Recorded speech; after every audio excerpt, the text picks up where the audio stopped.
새벽 3시 서재에 앉아 있습니다. 모니터 5대가 켜져 있습니다. 화면마다 빨간색 숫자들이 깜빡입니다. 비트코인 마이너스 12%, 이더리움 마이너스 15%, 제가 산 알트코인은 마이너스 38%입니다. 손가락이 떨립니다. 마우스를 잡으려는데 손에 힘이 들어가지 않습니다. 예전에는 증권사 리서치센터 책상에서 삼성전자 목표가를 적었습니다.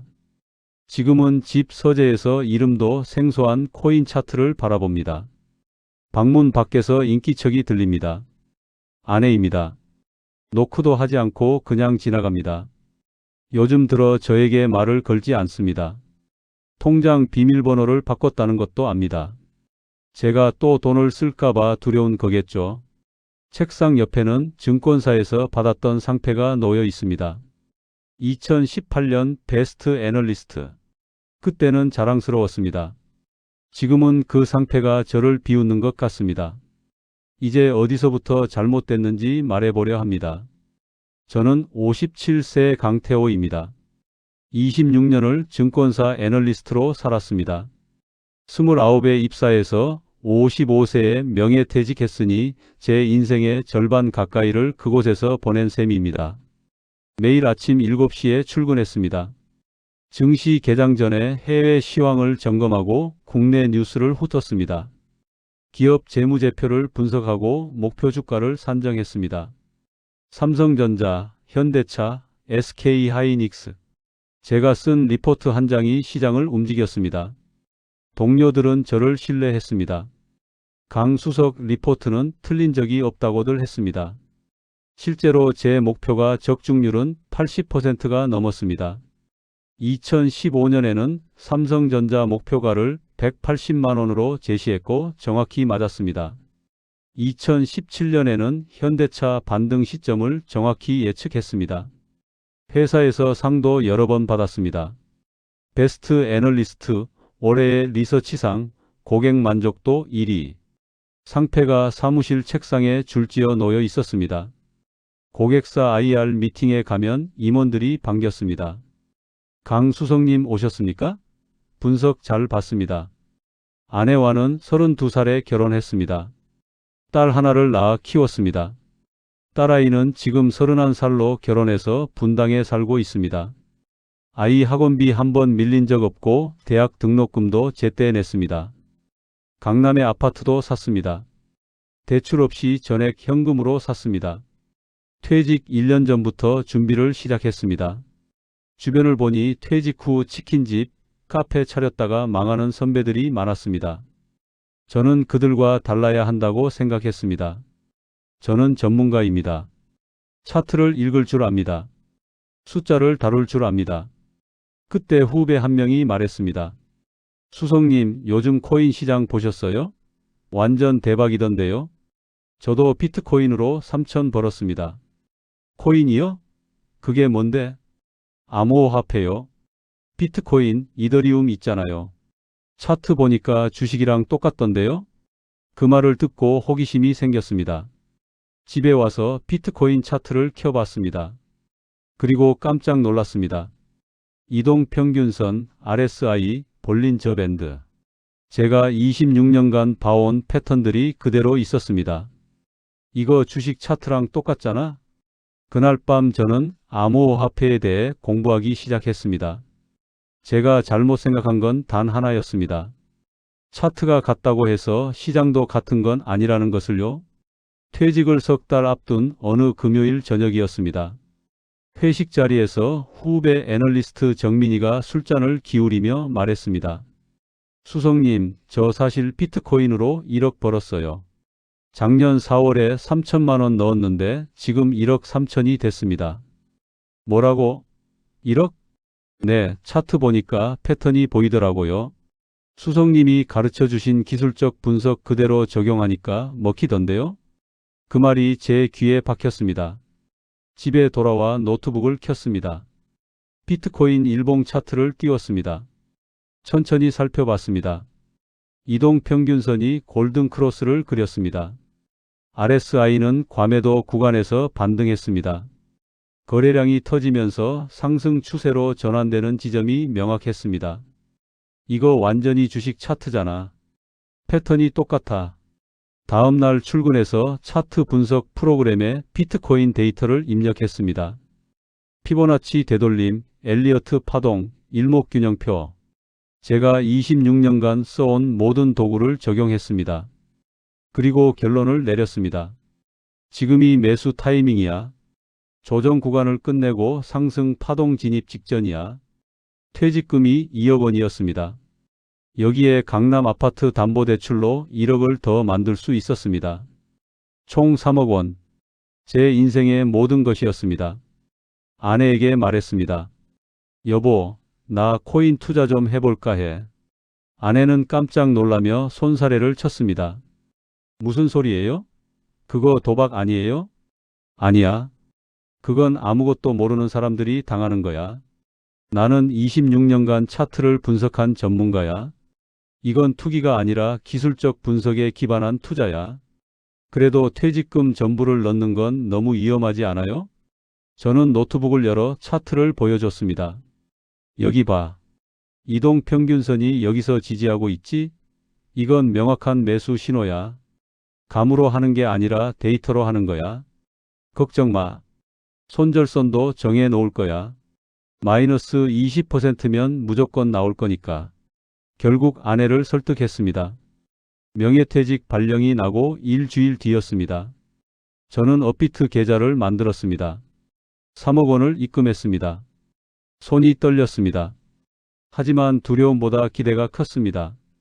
차트를 다시 한번 확인했습니다. 비트코인 5천만 원, 이더리움 5천만 원, 나머지는 시가총액 상위 알트코인의 분산 투자. 완벽한 포트폴리오였습니다. 매수 버튼을 눌렀습니다. 체결됐습니다. 다음 날 아침 일어나자마자 시세를 확인했습니다. 비트코인이 3% 올랐습니다. 900만 원 수익이었습니다. 하루 만에 말이죠. 내 말이 맞지? 차트는 거짓말을 안 해. 제가 그때 몰랐던 건 하나였습니다. 주식 차트와 코인 차트는 겉모습만 같을 뿐 완전히 다른 괴물이라는 것을요. 투자 시작 석 달은 꿈 같았습니다. 비트코인이 올랐습니다. 제가 산 가격에서 20% 상승했습니다. 3억이 3억 6천이 되었습니다. 6천만 원을 번 겁니다. 석 달 만에 말이죠. 아내에게 말했습니다. 내 말이 맞지? 전문가는 달라. 아내도 처음으로 웃었습니다. 여보, 이제 그만 빼는 게 어때요? 6천만 원이면 충분하잖아요. 아니야. 아직 상승 파동이 끝나지 않았어. 차트상으로 보면 최소 50%는 더 갈 거야. 저는 수익금을 빼지 않았습니다. 오히려 추가 매수를 했습니다. 패턴이 명확했으니까요. 그런데 4개월 차부터 이상한 일이 생기기 시작했습니다. 어느 토요일 새벽 4시였습니다. 핸드폰 알림이 울렸습니다. 급등락 알림이었습니다. 비트코인이 10% 급락했습니다. 화들짝 놀라 일어났습니다. 노트북을 켰습니다. 차트를 확인했습니다. 뭐지? 무슨 악재가 있나? 뉴스를 검색했습니다. 중국 정부가 암호화폐 거래소 단속을 강화한다는 소식이었습니다. 주식이었다면 장 마감 후 공시로 나왔을 겁니다. 하지만 코인 시장은 주말에도 돌아갔습니다. 24시간 365일 쉬지 않고 말이죠. 괜찮아. 일시적인 조정이야. 차트상으론 여기가 지지선이니까 반등할 거야. 하지만 반등은 없었습니다. 월요일 아침에도 계속 떨어졌습니다. 20%, 25%, 제가 정해놓은 손절선이 20%였습니다. 하지만 손절 버튼을 누르지 못했습니다. 여기서 팔면 손해야. 차트를 다시 봐. 분명 저점이 보여. 조금만 기다리면 돼. 그날부터 잠을 제대로 잘 수 없었습니다. 밤에 자다가도 핸드폰을 확인했습니다. 새벽 2시, 3시, 4시. 시세가 실시간으로 변했습니다. 주식은 장 마감 후에는 쉴 수 있었습니다. 하지만 코인은 제 잠까지 빼앗아 갔습니다. 5개월 차 더 큰 문제가 생겼습니다. 보유한 알트코인 중 하나가 갑자기 40% 폭락했습니다. 거래소 해킹 소문 때문이었습니다. 소문일 뿐인데 시세는 무너졌습니다. 패닉에 빠져 매도했습니다. 그리고 다음 날 해킹 소문이 거짓으로 밝혀졌습니다. 시세는 다시 올랐습니다. 저는 바닥에서 팔아버린 겁니다. 아내가 물었습니다. 여보, 요즘 얼굴이 안 좋아요. 많이 힘들어요? 아니야. 괜찮아. 일시적인 조정이야. 거짓말이었습니다. 3억 6천만 원이었던 계좌는 2억 8천만 원으로 줄어 있었습니다. 석 달 만에 8천만 원이 증발했습니다. 하지만 저는 인정할 수 없었습니다. 차트는 틀리지 않아. 내 분석이 맞아. 조금만 기다리면 돼. 서재에서 보내는 시간이 늘어났습니다. 차트를 들여다보는 시간이 하루 10시간이 넘었습니다. 밥 먹을 때도 핸드폰으로 시세를 확인했습니다. 아내와 대화하는 시간은 줄어들었습니다. 제가 그때 몰랐던 건 이겁니다. 24시간 돌아가는 시장은 제 정신을 갉아먹고 있었다는 것을요. 투자 6개월 차였습니다. 본격적인 하락장이 시작되었습니다. 비트코인이 고점 대비 40% 빠졌습니다. 제 계좌는 2억 원 밑으로 떨어졌습니다. 하지만 저는 포기할 수 없었습니다. 여기가 저점이야. 분할 매수해야 해. 남은 현금을 전부 투입했습니다. 비트코인을 추가 매수했습니다. 차트상으로 보면 분명 반등 구간이었으니까요. 하지만 시장은 제 예상을 비웃었습니다. 더 떨어졌습니다. 50%, 60%, 알트코인은 더 참혹했습니다. 비트코인이 50% 떨어질 때 알트코인은 70%, 80% 폭락했습니다. 제가 분산 투자했던 코인들이 동시에 무너졌습니다. 계좌를 확인했습니다. 1억 5천만 원. 3억에서 절반이 날아갔습니다. 손이 떨렸습니다. 하지만 인정할 수 없었습니다. 내 분석이 틀릴 리 없어. 시장이 비이성적인 거야. 그때 악마 같은 유혹이 찾아왔습니다. 레버리지였습니다. 2배, 3배로 투자 금액을 늘릴 수 있는 기능이었습니다. 조금만 올라가면 회복할 수 있어. 차트상으론 지금이 저점이야. 레버리지 2배를 걸었습니다. 비트코인 롱 포지션에 진입했습니다. 10%만 올라도 2천만 원을 벌 수 있었습니다. 그날 밤 비트코인이 움직였습니다. 하지만 위가 아니라 아래로였습니다. 10% 급락했습니다. 제 포지션은 청산되었습니다. 2천만 원이 사라졌습니다. 1분도 안 걸렸습니다. 멍하니 화면을 바라봤습니다. 1억 3천만 원. 이제 3억의 3분의 1도 남지 않았습니다. 그리고 아파트 담보대출 1억 원은 그대로 남아 있었습니다. 매달 이자가 50만 원씩 나갔습니다. 8개월 차 아내가 통장 정리를 하다가 대출 이자 연체 문자를 발견했습니다. 여보, 이게 뭐예요? 대출 이자가 왜 밀렸어요? 아내가 통장을 들고 서 있었습니다. 얼굴이 새하얗게 질려 있었습니다. 미안해. 조금만 기다려줘. 아내는 제 노트북을 빼앗아 업비트 계좌를 켰습니다. 1억 3천만 원이라는 숫자를 보는 순간 주저앉았습니다. 3억이 어떻게 1억이 돼요? 당신 도대체 뭐 한 거예요? 아내가 울기 시작했습니다. 결혼하고 30년 만에 처음 보는 눈물이었습니다. 저는 아무 말도 할 수 없었습니다. 9개월 차 지인들에게 손을 벌리기 시작했습니다. 대학 동기, 회사 선배, 3천만 원만 빌려주세요. 조금만 버티면 회복합니다. 하지만 돌아오는 반응은 차갑했습니다. 태호야, 코인은 손대지 마. 나도 친구 하나 그거 하다가 패가 망신한 거 봤어. 저는 그들의 말을 듣지 않았습니다. 1억 3천만 원을 3억으로 만들어야 했습니다. 그래야 원래대로 돌아갈 수 있으니까요. 그날 밤 저는 또 레버리지를 걸었습니다. 이번에는 3배였습니다. 올인이었습니다. 차트상으로 지금이 마지막 저점이었으니까요. 하지만 제가 계산하지 못한 게 있었습니다. 시장은 제 희망 따윈 신경 쓰지 않는다는 것을요. 투자 10개월 차였습니다. 그날은 평범한 목요일 오후였습니다. 저는 서재에서 차트를 보고 있었습니다. 레버리지 3배를 걸고 비트코인 롱 포지션에 1억 원을 넣어둔 상태였습니다. 오후 2시 갑자기 시세가 흔들렸습니다. 비트코인이 5% 떨어졌습니다. 괜찮아, 조정이야. 곧 반등할 거야. 하지만 반등은 없었습니다. 10%, 15%, 20% 청산 알림이 떴습니다.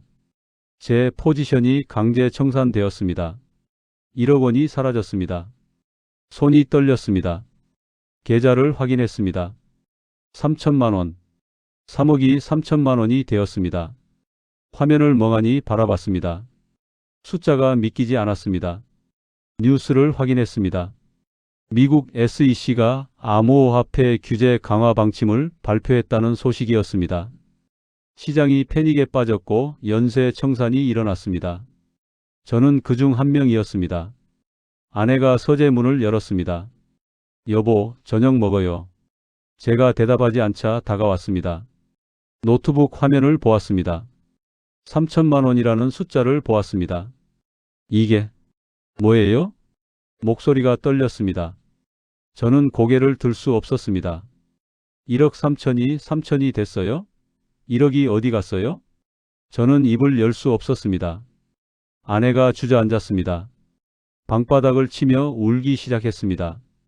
당신 미쳤어요? 우리 집이 담보로 잡혀 있는데 어떻게 해요? 대출 1억을 어떻게 갚아요? 그날 밤 아내는 친정으로 갔습니다. 짐을 싸서 나갔습니다. 돌아오지 마세요. 당신 혼자 알아서 하세요. 문이 닫혔습니다. 저는 혼자 남았습니다. 다음 날 은행에서 연락이 왔습니다. 대출 상환 독촉이었습니다. 연체 이자가 쌓이고 있었습니다. 결국 아파트를 내놓기로 했습니다. 급매로 내놨습니다. 시세보다 5천만 원 싸게 팔렸습니다. 대출 1억을 갚고 각종 세금과 수수료를 내고 나니 손에 남은 건 4천만 원이었습니다.